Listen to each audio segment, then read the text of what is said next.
เจริญพรท่านสาธุชนทั้งหลาย รายการธรรมทานจากวัดพุทธปัญญา เมืองพอมนารัฐแคลิฟอร์เนีย ประเทศสหรัฐอเมริกา วันที่3 ธันวาคม พุทธศักราช 2568 วันนี้มีภารกิจเร่งรีบนิดหน่อยก็เลยต้องมาใช้โทรศัพท์ออกอากาศถ้าว่าใช้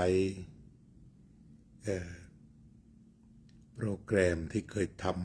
ำมีตัวหนังสือมีภาพต้องใช้เวลาการออกอากาศกับโทรศัพท์แล้วก็ทำได้ง่ายก็ทำโดยทั่วไปต่อเนื่องจากการศึกษาเรื่องของจิตอย่างที่เราคุยถึงเรื่องของฐานจิตวันนี้ก็ทักทายไปด้วยเลยนะโยมกัลยาวงศ์ทิพย์คงคาโยมสุนิตวงศ์สุเทพทันทีมาแล้วก็ขอบคุณอนุโมทนาทางฝากฟ้าฝั่งอเมริกา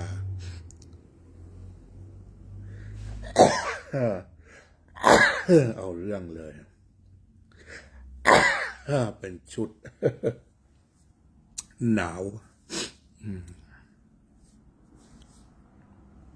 ขอบคุณทั้งสองฝากฟ้าทั้งฝั่งอเมริกาและฝั่งประเทศไทย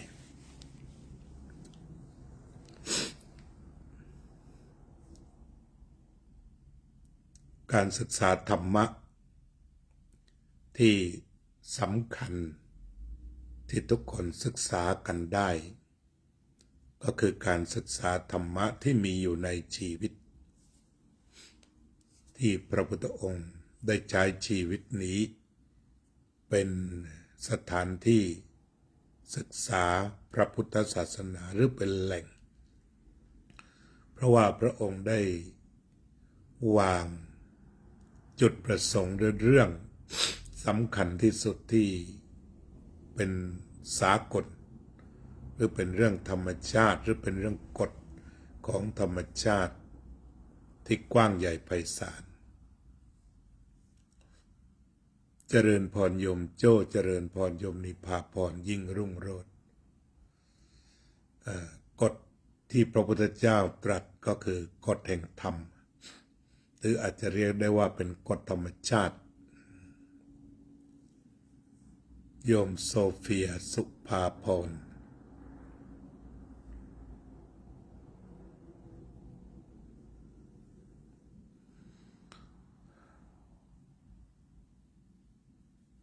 ความทุกข์ก็เป็นเรื่องความรู้สึกตามธรรมชาติของมนุษย์มีทั้งความทุกข์กายและทุกข์ใจความทุกข์กายก็คงจะประจักษ์ชัดเมื่อเกิดความทุกข์กายก็จะนำไปสู่ความทุกข์ใจด้วยเช่นความป่วยไข้เป็นส่วนหนึ่งที่ก่อให้เกิดความทุกข์กายและจะนำไปสู่ความทุกข์ใจเช่นผู้ป่วยที่ป่วยนานๆต้องอยู่กับที่ต้องทรมานกายคือช่วยตัวเองไม่ได้และจะทรมานใจคือเต็มไปด้วยความเหงาวังเวงว้าเหววิตกกังวลถ้าได้อยู่ในโรงพยาบาลมีพยาบาลคอยดูแลก็จะดีขึ้นก็ดีทั้งความรู้สึกฝ่ายกายและฝ่ายจิตคือการป่วยทางกายจะได้รับการดูแลอย่างดีส่วนเรื่องทางจิตใจก็พลอยอุ่นใจไปด้วยทีนี้ถ้าว่าไม่ได้ไปอยู่ในโรงพยาบาลขาดญาติมิตรคอยดูแลขาดลูกหลานคอยดูแลขาดคนที่จ้างมาดูแลอย่างในสหรัฐอเมริกา ส่วนใหญ่ คนก็ต้องมีแผนชีวิตกันไว้ก่อนนั่นหมายความว่าจะต้องมีประกันชีวิตหรือจะต้องมีเงินเก็บไว้เพื่อจะต้องป่วยติดเตียงหรือลำบากเมื่อถึงเวลานั้นก็จะได้มีการจ้างคนมาดูแลได้แม้ว่าบางส่วนรัฐจะช่วยได้อยู่แต่ว่าถ้าติดเตียงไปนานๆต้องมียาอื่นๆนานๆเงินทองที่จำเป็นต้องใช้จ่ายก็ต้องมี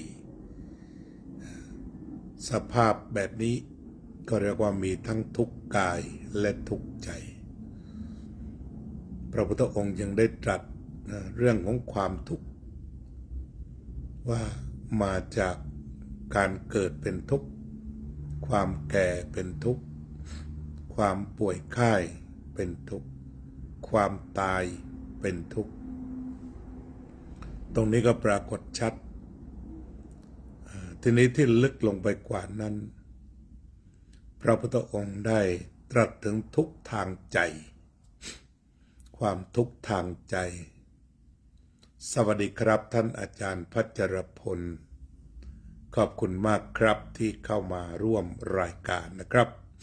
มีอะไรอภิปรายเป็นตัวหนังสือมาก็ได้นะครับวัดสันขยอมเทมเพิลสวัสดีครับพระครูโชติธรรมบัณฑิตอากาศทางเชียงใหม่เป็นอย่างไรบ้างครับถ้าเราดูตามที่พระพุทธองค์ทรงตรัสถึงหมวดทุกข์เอาไว้ที่พระองค์ตรัสว่าชาติปิทุกขาความเกิดเป็นทุกข์ชราปิทุกขาความแก่เป็นทุกข์มรณะปิทุกขังความตายเป็นทุกข์โสกะปริเทวทุกขโทมนัสอุปายาตความเศร้าโศกความร่ำไรรำพันความไม่สบายกายความไม่สบายใจความคับแค้นใจก็เป็นทุกข์อีกชุดหนึ่งก็คืออัปปิเยหิสัมปโยโคทุกโขความประสบกับสิ่งไม่พึงใจเป็นทุกข์ปิเยหิวิปโยโคทุกโขพลัดพรากจากสิ่งรักสิ่งพอใจก็เป็นทุกข์สังคิเตนะปัญจุปาทานักขันธาทุกขาว่าโดยย่อการยึดมั่นในขันธ์ห้าเป็นทุกข์นี่พระพุทธองค์ทรงตรัสความทุกข์ไว้เป็นชุดๆนะเราอาจจะแบ่งเป็น3ชุดใหญ่ๆความเกิดเป็นทุกข์ความแก่เป็นทุกข์ความเจ็บเป็นทุกข์ความตายเป็นทุกข์อันนี้จะปรากฏทุกข์แบบนี้ทั้งกายทั้งจิตนะจะไปพร้อมๆกันทีนี้ต่อมาก็คือการพลัดพรากจากของรักของชอบใจก็เป็นทุกข์จะต้องอยู่กับสิ่งที่ไม่ชอบใจก็เป็นทุกข์ทีนี้ถ้าเราเอากรณีศึกษาอย่างหาดใหญ่พี่น้องต้องระทมทุกข์ตามหลักอันนี้นั่นคือว่าอัปปิเยหิสัมปโยโคทุกโขประสบกับสิ่งไม่เป็นที่พอใจเป็นทุกข์นั่นก็คือน้ำท่วมบ้านท่วมเรือนท่วมถึงหลังคาท่วมพ้นหลังคานี่คือพบกับสิ่งไม่เป็นที่รักที่พอใจก็เป็นทุกข์จิตที่เผชิญหน้าอยู่กับน้ำท่วมหลายๆวันก็เป็นทุกข์จิตที่เผชิญหน้ากับการอดอาหารหลายวันก็เป็นทุกข์นี่คือสภาวะที่เรียกว่าจะต้องประสบอัปปิเยหิสัมปโยโคทุกโขจะต้องประสบกับสิ่งที่ไม่น่ารักไม่น่าพอใจเป็นทุกข์วันนี้เชียงใหม่อุณหภูมิสูงขึ้นตอนนี้3:16 นาที20 องศาเซนเซียส ก็เรียกว่าเหมือนอยู่ในห้องแอร์นะเพราะบางทีเวลาเปิดแอร์จะเปิด25ใช่ไหมอย่างวัดสันขยอมเนี่ยอันนี้ก็ชุดหนึ่งประสบกับสิ่งไม่เป็นที่รักที่พอใจก็เป็นทุกข์และที่จะต้องมาพบกันอีกก็คือหมายความว่าปิเยหิวิปโยโคทุกโขอปิเยหิสัมปโยโคทุกโขก็คือพบสิ่งไม่น่ารักไม่น่าพอใจก็คือสภาวะที่น้ำท่วมไม่มีไฟไม่มีที่อยู่ไม่มีอินเทอร์เน็ตใช้การสื่อสารก็ไม่มีข้าวสารไม่มีรับประทานหม้อไหต่างๆไปกันน้ำหมดนะตรงนี้รวมเรียกว่าวิปโยคเป็นสายน้ำวิปโยคนะที่เขาเคยพูดกันอยู่เหมือนแม่น้ำห่วงโหของจีนก็เรียกว่าเป็นสายน้ำวิปโยคคือแต่ละปีจะท่วมท้นคนตายกันเป็นจำนวนพันทุกปีถ้าแม่น้ำห่วงโหท่วมบ่าล้นขึ้นมาวิปโยคก็คือแม่น้ำในการพลัดพรากการท่วมใหญ่ของหาดใหญ่ก็ถือว่าเป็นมหาอุทกภัยวิปโยคหรือว่าพายุแหลมตะลุมพุกที่คนใต้จำได้ดีก็เรียกว่าเป็นเรื่องของการวิปโยควิปโยคก็คือการพลัดพรากเป็นทุกข์ต่อไปก็คือสัมปิเยหิวิปโยโคทุกโขพลัดพรากจากสิ่งพอใจแล้วก็เมื่อน้ำแห้งก็มีการเสียชีวิตจะต้องมีผู้พลัดพรากจำนวนมากสิ่งของต่างๆก็พลัดพรากไปแล้วทรัพย์สินก็พลัดพรากไปกับสายน้ำเสียหายจำนวนมากและก็ต้องมาถึงผู้เสียชีวิตนะผู้เสียชีวิตแต่ละคนมีสามีมีภรรยามีลูกมีหลานก็ต้องรับกับความทุกข์เพราะว่าพลัดพรากจากสิ่งที่เป็นที่รักที่พอใจนี่เราก็เอารูปธรรมที่ปรากฏขึ้นอันสะเทือนถึงจิตใจมากล่าวให้ฟังวันนี้คือสิ่งที่พระพุทธเจ้าจับมาสอนธรรมะกับพวกเราคือเหตุการณ์ภายในหรือว่ามันเป็นเหตุการณ์ใหญ่ๆทั้งหลายโยมพยาวเจนพันนัทโยมทิติมามาตุลโยมอุบลมาแล้ว2 ท่านนะจากวัดวชิระธรรมาภิรตารามสวิตเซอร์แลนด์นะฮะก็อีกไม่นานก็จะได้ศึกษาธรรมะร่วมกัน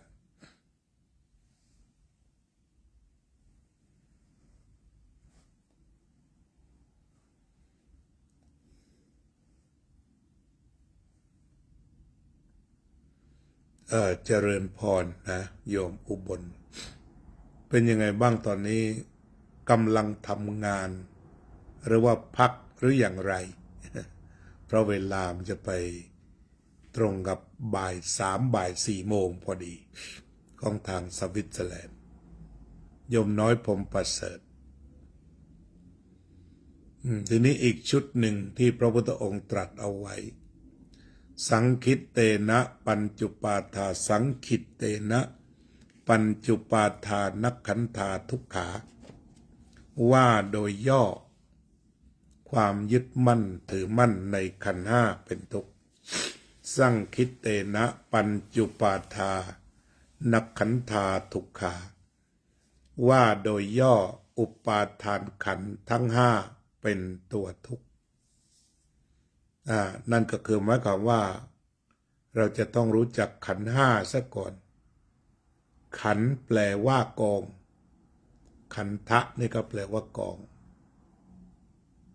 5ก็คือมีกองอยู่5กองรวมเป็นชีวิตหากตั้งคำถามขึ้นว่า ขันธ์ห้าชีวิตคืออะไรก็สามารถตอบได้ว่าชีวิตคือขันธ์ห้าคือรูปเวทนาสัญญาสังขารวิญญาณมารวมตัวกันตรงนี้เราเรียกกันว่าขันธ์ห้ารูปเวทนาสัญญาสังขารวิญญาณมารวมตัวกันเรียกว่าขันธ์ห้าสังคิตเตนะปัญจุปาทานักขันธาทุกขาว่าโดยย่ออุปาทานขันธ์ก็คือการยึดมั่นถือมั่นในขันธ์ห้าเป็นทุกข์โยมบ่นว่าเลิกงานบ่ายสามรายการมาพอดีตรงกันเนาะทีนี้ที่น่าสนใจก็คือคนที่ไม่ต้องพบเหตุการณ์ร้ายคนที่ไม่ต้องพบเหตุการณ์ร้ายแบบมหาอุทกภัยอย่างนั้นแต่ทุกข์อยู่ในห้องมีของกินมีที่อยู่หลับนอนอบอุ่นดีแต่ยังทุกข์อยู่นี่ทุกข์เพราะยึดมั่นถือมั่นในขันธ์ห้าอาหารมีเงินทองมีใช้จ่ายประกันชีวิตอะไรมีพร้อมหมดถึงเวลาจะต้องไปหาหมอได้ไปสะดวกสบายแต่ยังเหลือทุกข์อีกทุกข์หนึ่งที่เรียกว่าความยึดมั่นถือมั่นในขันธ์ทั้งห้าเป็นทุกข์ขันธ์ก็แปลว่ากองขันธะก็แปลว่ากองบางท่านก็ตอบแบบที่ท่านเจ้าคุณประยุทธ์เขียนไว้ว่าชีวิตคืออะไรชีวิตคือขันธ์ห้าขันธ์ห้าก็มีเป็นกองรูปแล้วก็กองเวทนากองสัญญากองสังขารกองวิญญาณนี่เรียกกันว่า5 กองรูปคือสิ่งที่ต้องแตกสลายไปเป็นธรรมดาเวทนาเป็นความรู้สึกสุขทุกข์ไม่สุขไม่ทุกข์ชอบไม่ชอบ กลางสัญญาความจำได้หมายรู้สังขารการปรุงแต่งวิญญาณความรู้สึกทางตาหูจมูกลิ้นกายใจคุณลักษณะชีวิตทั้งหมดนี้เรียกว่าขันธ์ห้ามนุษย์จะมีลักษณะ5 ประการนี้ประจำตัวทุกคนเรียกกันว่าเป็นหลักสากลในสากลจักรวาลคุณลักษณะของมนุษย์จะมีอย่างนี้ทีนี้การมองขันธ์ห้าการศึกษาขันธ์ห้าที่พระพุทธเจ้าทรงชี้ไว้ว่าความยึดมั่นถือมั่นในขันธ์ทั้งห้าเป็นทุกข์ทรงชี้ความจริงทรงชี้สัจจะเช่นยึดในรูปก็ทุกข์เพราะรูปเช่นต้องการรูปให้สวยทั้งหมดให้ดีทั้งหมดตามปรารถนามันก็มีอันหนึ่งว่าปรารถนาสิ่งใดไม่ได้สิ่งนั้นนั่นก็เป็นทุกข์ตรงนี้ก็จะเป็นจุดนำหรือประตูสู่กลุ่มสุดท้ายปรารถนาสิ่งใดไม่ได้สิ่งนั้นนั่นก็เป็นทุกข์คือปรารถนาให้รูปสวยเป็นทุกข์ปรารถนาให้รูปอยู่คงทนถาวรก็เป็นทุกข์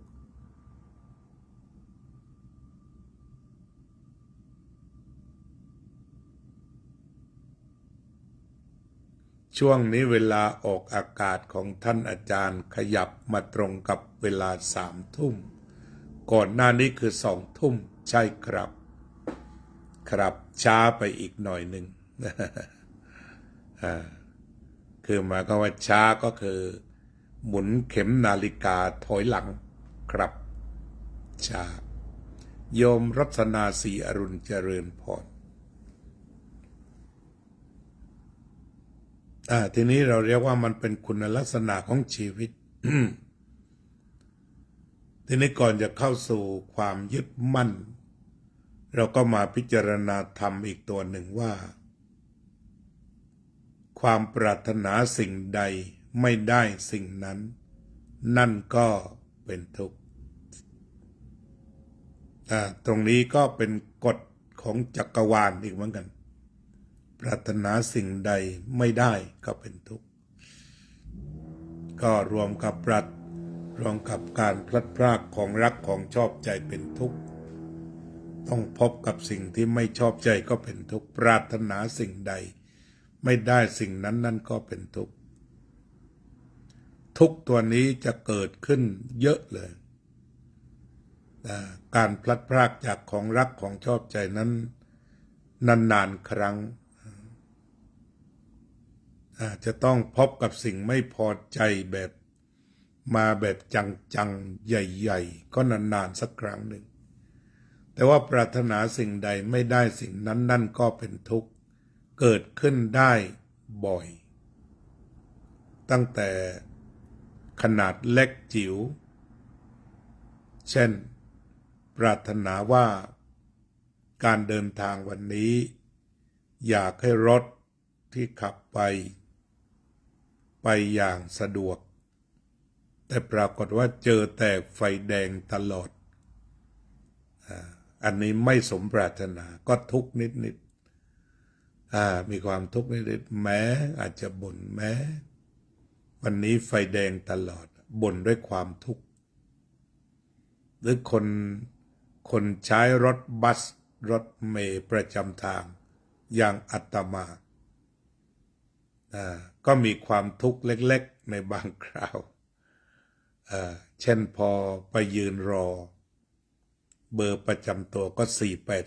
480แต่ปรากฏว่าเขาเขียนมาอีกอันหนึ่ง not in service not in service แทน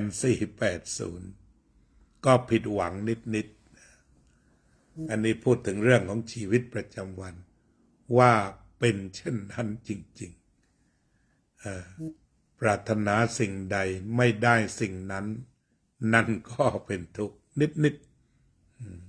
ๆหรือแม้แต่การกินอาหารในบางวันปรารถนาว่าจะปรุงสิ่งนั้นสิ่งนี้แต่พอปรุงเข้าจริงเครื่องปรุงไม่ครบไม่มีตรงนี้ก็มีความทุกข์อีกแต่เป็นขนาดเล็กแต่เรียกว่ามันเป็นประกายมันเป็นรากฐานที่จะนำไปสู่ความทุกข์ใหญ่ๆในหลายเรื่องเมื่อยึดมั่นถือมั่นอันการยึดมั่นในรูปไม่ว่าใหญ่ไม่ว่าเล็กไม่ว่าภายนอกภายในก็เป็นทุกข์ตรงนี้ก็ในวงการผู้ศึกษาธรรมะ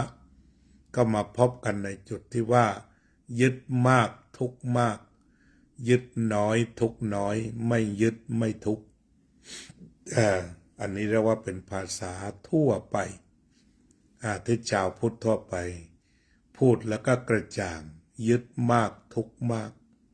ยึดน้อยทุกข์น้อยไม่ยึดไม่ทุกข์ในอะไรในรูปเนี่ยถ้าโดยสภาวะทั่วไปในรูปมันยึดได้บ่อยยึดได้ชัดทีนี้ก็ว่าโดยตัวธรรมว่ายึดเมื่อไหร่หนักเมื่อนั้น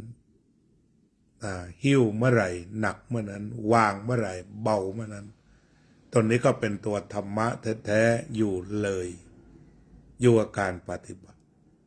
ที่ถ้าปฏิบัติได้หรือไม่ได้ก็ไม่เป็นไรปฏิบัติได้หรือไม่ได้ก็ไม่เป็นไรแต่ว่ารับสัจจะไปก่อนเรียกว่าสัจจญาณ ที่พระพุทธเจ้าตรัสไว้ในอริยสัจสี่หรือเวลาศึกษาทุกเรื่องต้องมีสัจจญาณคือรู้ความจริงซะก่อน ว่าไปยึดในรูปภายในว่าเป็นของตนคือรูปของตนหรือรูปภายนอกทรัพย์สินเงินทองต่างๆยึดรูปก็เป็นทุกข์เพราะรูปมันยึดไม่ใช่เรื่องของมีหรือไม่มีตรงนี้ต้องทำความเข้าใจอย่างให้ไขว้เขวคือยึดในรูปนั่นก็รูปมีอยู่แล้วยึดแต่ไม่ได้หมายความว่าทำลายรูปแล้วจึงจะไม่ยึดตรงนี้ก็ตัวของจำเป็นก่อนเช่นชีวิตที่มันเป็นรูปเนี่ยถ้าใช้ตรรกะเหตุผลนี่ไม่ได้ทำลายรูปไปแล้วมันก็ไม่ทุกข์อันนี้เขาเรียกว่าถ้าใช้เหตุผลอย่างเดียวไม่มีปัญญาเข้าไปกำกับโดยใช้ตรรกะนะรูปนี้เป็นทุกข์ไม่มีรูปนี้ไม่ทุกข์ฉะนั้นต้องทำลายรูปทิ้งอันนี้เรียกว่าดูไปโดยตรรกะก็จะทำให้เกิดอันตรายถึงฆ่าตัวตาย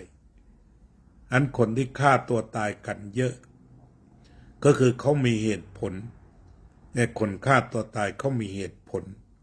แต่เพียงแต่ว่าขาดสติปัญญาคือใช้เหตุผลล้วนๆเลยชีวิตนี้มันทุกข์นักฉะนั้นมีชีวิตเป็นทุกข์ไม่มีชีวิตก็ไม่ทุกข์ก็ใช้ตรรกะตัวนี้โดยไม่ได้ใช้สติปัญญาไตร่ตรองจึงลงมือฆ่าตัวตายเพื่อทำลายรูปนั้นที่มันมีทุกข์ให้มันหายไปถ้ารูปหายไปความทุกข์ทั้งปวงก็หายไปมันก็จะกลายเป็นตรรกะที่อันตรายฉะนั้นการใช้เหตุผลแบบโดยไม่มีสติปัญญาเข้าไปกำกับแม้เหตุผลแบบนี้ก็อันตรายนั้นถ้าดูรูปแล้วก็คิดว่ารูปเป็นปัญหาและทำลายรูปต่อไปถ้าผิดข้อเดียวก็จะลามเช่นบ้านนี้มีปัญหาอาจจะต้องเผาบ้านทิ้งเพื่อให้มีปัญหาไปอีกรถรามีปัญหาก็ต้องทำลายรถอีกอะไรเนี่ยจะทำลายทรัพย์สินหมดเลยเพราะคิดว่ามันไปยึดมั่นถือมั่นเพราะมันมีที่ในทางพระพุทธศาสนานี่ไปไกลว่ามีแบบไม่ยึดมั่นถือมั่นก็จะมีคนเถียงกันเสียงเกลียวกราวว่าทำไม่ได้ทำไม่ได้ตรงนั้นมันก็เป็นสภาวธรรมถ้าทำไม่ได้ก็ทุกข์ถ้าทำได้มันก็ไม่ทุกข์ก็บอกอย่างนั้นก็เหมือนกับโยมหิ้วของมาพรุงพรังมีของกินของใช้เสื้อผ้าหิ้วกันมาทั้งซ้ายทั้งขวาจะเดินทางไปไหนรู้สึกว่าเหนื่อยโยมก็บ่นว่าเหนื่อยวางซะสิไม่ยอมวางอาจจะมีเหตุผลว่าเดี๋ยวใครจะมาขโมยไปหรืออย่างไรหรืออะไรก็ได้แต่ว่าไม่วางถ้าไม่วางก็หนักแต่ถ้าคิดว่าเอาละวางก็วาง วางป้องก็หายหนักนี่ก็คือเรื่องของการพิจารณาธรรมหรือว่ายึดมากทุกมากยึดน้อยทุกน้อยไม่ยึดไม่ทุกทีนี้ตรงนี้มันจะไปถึงได้ยังไงก็ต้องฝึกวิธีฝึกที่มันจะช่วยได้เยอะถ้าพูดถึงต้องการชีวิตเบาเนี่ยมันก็มาสู่คำว่าสันโดษ คือพอใจในสิ่งที่มีแล้วก็ใช้หรือว่าครอบครองเฉพาะสิ่งที่จำเป็นนี่ทางถ้าเดินทางธรรมแท้ๆแบบที่พระพุทธองค์ออกแบบให้พระเดินคือมีเฉพาะของจำเป็นที่อยู่ในอำนาจการบริหารทั่วถึงโดยไม่ต้องไปหาเหตุปัจจัยอื่นมาตรงนี้ก็ทุกเบาทุกลดลงไป แต่ว่าไม่ถึงว่าต้องทำลายจนเหลือเฉพาะนี้ถ้าจำหน่ายจ่ายแจกมันก็ได้นะก็ไม่เสียหายอะไรฉันมีญาติโยมคนหนึ่งหลายปีมาแล้วไปฟังเทศที่กริฟฟิธพาร์คเราก็คุยถึงเรื่องความยึดมั่นถือมั่นแล้วก็ปรับการครอบครองให้สมดุลอาตมาก็แสดงธรรมแบบนี้ก็คือหมายถึงว่าเราไม่ต้องทิ้งเช่นมีผ้าเนี่ยก็ไม่ต้องพาไปเผาหรือทิ้งถังอาจจะทำอย่างอื่นเช่นพาไปแจกจ่ายหรือถ้าจำหน่ายได้ก็จำหน่ายมีโยมคนหนึ่งฟังธรรมเสร็จแล้วกลับมาแล้วก็พูดน่าชื่นตาบานว่าธรรมะที่ท่านแสดงนั้นโยมสำเร็จแล้วสำเร็จเรื่องอะไรหรือโยมก็บอกว่าตั้งแต่ท่านแสดงธรรมมาเนี่ยผ่านไปเดือนหรือ2 เดือนก็นานมาแล้วก็ว่าแกก็ไปจัดการจำหน่ายทางอเมริกาก็คือเขาไปวางของจำหน่ายกันการาจเซลใช่ไหมนั่นเขาก็ทำเซลกันในฤดูร้อนส่วนใหญ่ก็พาไปตั้งเซลในจุดที่เขาขายบอกว่าตัดเอาเฉพาะของไม่จำเป็นจริงๆรวมแล้วได้$4,000คือที่มันสะสมไม่ได้ขายอยู่เนี่ยอยู่เป็นห้องๆมีผ้าบ้างมีเสื้อบ้างมีของใช้อื่นๆที่ซื้อมาแล้วเก็บไว้เพราะรู้สึกว่าหวง แล้วหลังจากฟังธรรมแล้วก็ไปทดลองเปลี่ยนเป็นเงินมา ก็ทำให้บ้านเบาอย่างน้อยฉะนั้นก็จัดสรรทรัพยากรที่จะต้องใช้ให้พอเหมาะที่เรียกว่าสันโดษพอใจในสิ่งที่มีอยู่เรื่องของสันโดษนี้มันก็มีนักเขียนของฝรั่งที่เรียกว่าอเล็กซานเดอร์โป๊ปเขาได้เขียนไปในทางของเขาที่เรียกว่าเป็นคริสต์เนี่ยเป็นเรื่องของพระเจ้าเขาก็ว่าเรื่องสันโดษเหมือนกันวิธีสอนของเขาก็คือบอกว่าสิ่งใดที่พระเจ้ากำหนดมาแล้วถ้าพอใจในสิ่งที่พระเจ้ากำหนดให้ก็ไม่มีทุกข์ไม่มิสรีเขาใช้คำว่ามิสรีก็จะไม่ทุกข์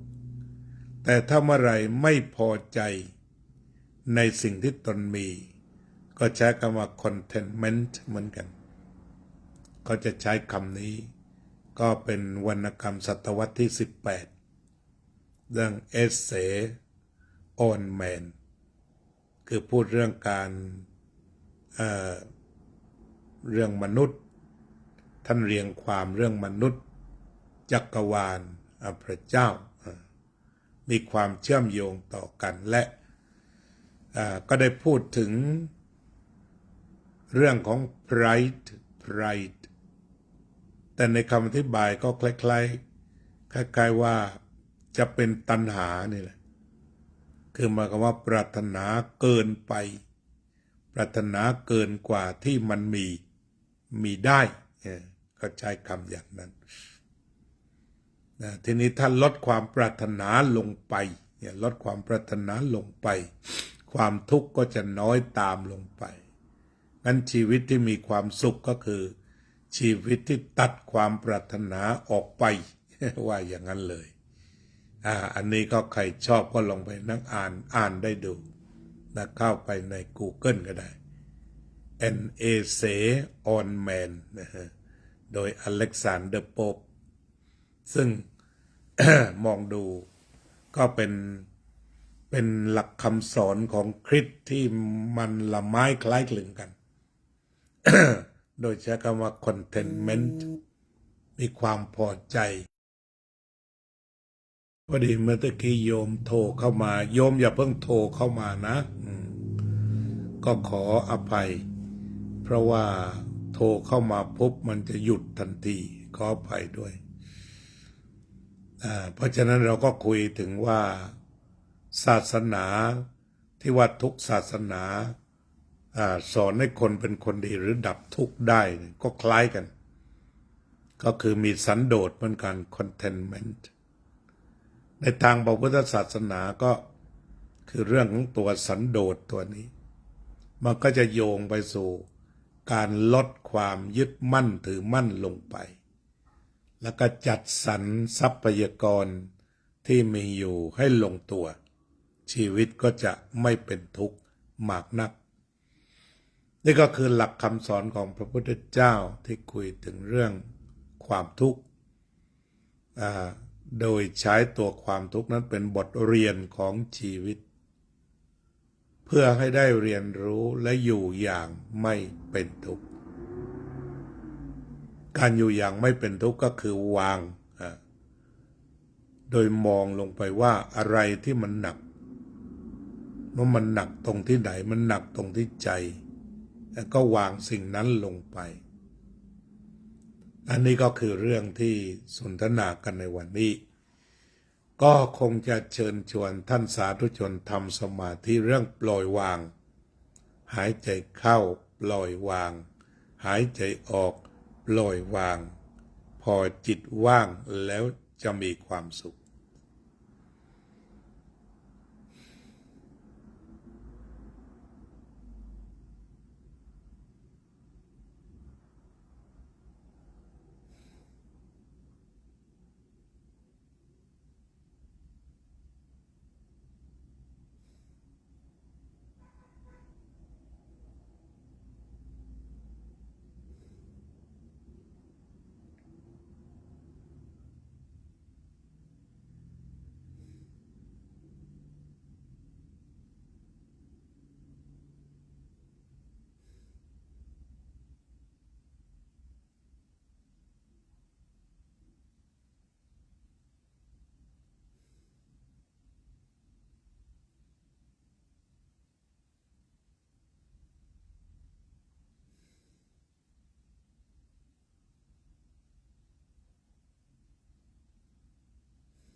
สัพเพสัตตาสัตว์ทั้งหลายที่เป็นเพื่อนทุกข์เกิดแก่เจ็บตายด้วยกันทั้งหมดทั้งสิ้นอเวราโหนตุจงเป็นสุขเป็นสุขเถิดอย่าได้มีเวรแก่กันและกันเลยอัพพยาปัจจาโหนตุจงเป็นสุขเป็นสุขเถิดอย่าได้พยาบาทเบียดเบียนซึ่งกันและกันเลยอนิฆาโหนตุจงเป็นสุขเป็นสุขเถิดอย่าได้มีความทุกข์กายทุกข์ใจเลยสุขีอัตตานังปริหารันตุจงมีความสุขกายสุขใจรักษาตนให้พ้นจากทุกข์ไปทั้งสิ้นเถิดอภิวาทนาสีลิสะนิจจังอุทาปจายโนจัตตารโอธรรมาวัฏฏันติอายุวันโนสุขังพลัง